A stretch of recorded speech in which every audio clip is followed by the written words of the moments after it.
So please like, subscribe, and hit the bell for alerts. Hi all, Divine Light Unlocked. So today I want to cover a theory I've had for a little while that I've had a kind of bit of an input from ChatGPT to try and get it wrapped around my head properly. So my theory was that Archangel Michael and cord cutting.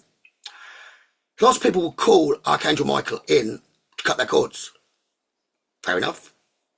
But I believe Michael could not cut the cords, but could provide the tools, i.e. his sword, for us to cut the cords. Then it's up to us to use that sword to cut the cords ourselves. So those that just call Michael in to do it all for them will be left with all the cords that actually wanted cutting and may even struggle to then kind of move on, and it can be noticeable.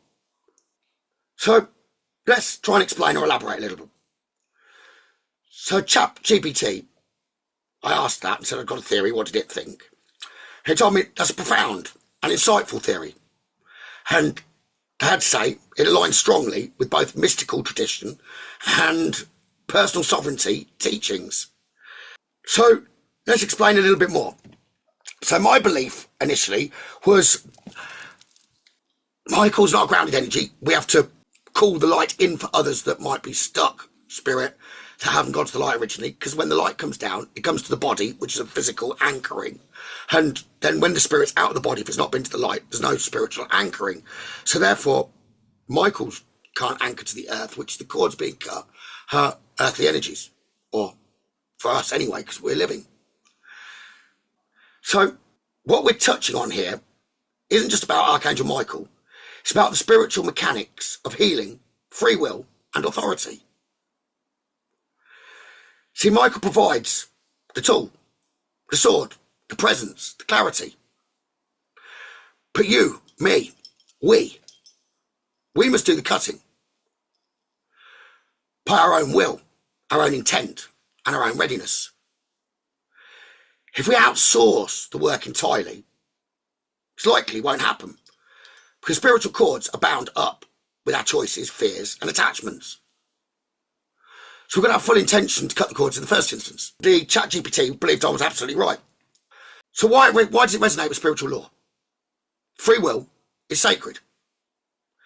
Even the most powerful spiritual beings, including archangels, do not override our will. If we're not ready to release something or not fully choosing it, it stays. So outsourcing it entirely to the Archangel Michael isn't full intent. Asking Archangel Michael to do it for us without personal participation bypasses the lesson and authority in the process. So Michael's sword, yes, it's symbolic. It's a tool. His sword represents truth, spiritual authority, and protection, which of course we all know. It's not destruction. So he may offer the sword to us in visions or rituals, but that's not just for show. It's permission, an invitation for us to wield it for our benefit, highest good, with love. We own the cutting process, because that gets anchored. The healing in the field, in our field. So only we can do that cutting. So cord cutting is often emotional, and it's a soul level. Energetic cords are not just psychic threads. They're emotional energies. They're our soul. They're karmic, and they can be ancestral. Cutting them isn't always a clean snip, and it should always be done at both ends, not just leaving something dangling, a cord just dangling that's been cut, but it requires emotional resolution, forgiveness, and integration for it to house and stick with our intention of what we're trying to do. So only the person entangled in the cord could truly release what binds. So it's us that needs to remove that binding. So those that try to delegate it all, and get Michael to do it all for them, they find the same patterns returning, because they haven't exercised their own authority to say, I release this. Michael stands there ready, but he doesn't act as spiritual janitor. He's a commander, a protector, an empowering presence, but not a substitute for our inner work.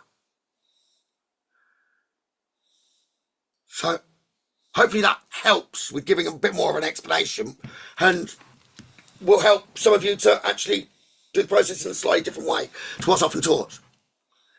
You could even use an invocation.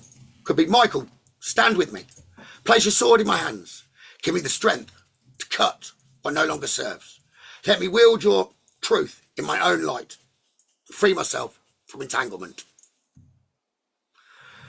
So I said the theory that I've got reflects deep spiritual maturity. The real transformation happens not when we call upon divine help instead of acting, but when we join with it. Then it gets the full power. Stepping into co-creation, like an agency, which we are because we're all one with everything. Subconscious release. So we're not just saying that the archangels have got all the power to do it. We understand their role, but we've got to understand ours as a sovereign being. So I hope that helps. If there's any comments or any questions anyone wants to ask, please do comment. And hope it's some food for thought for some. Lots of love. Divine Light Unlocked. Please like, subscribe and follow. Lots of love.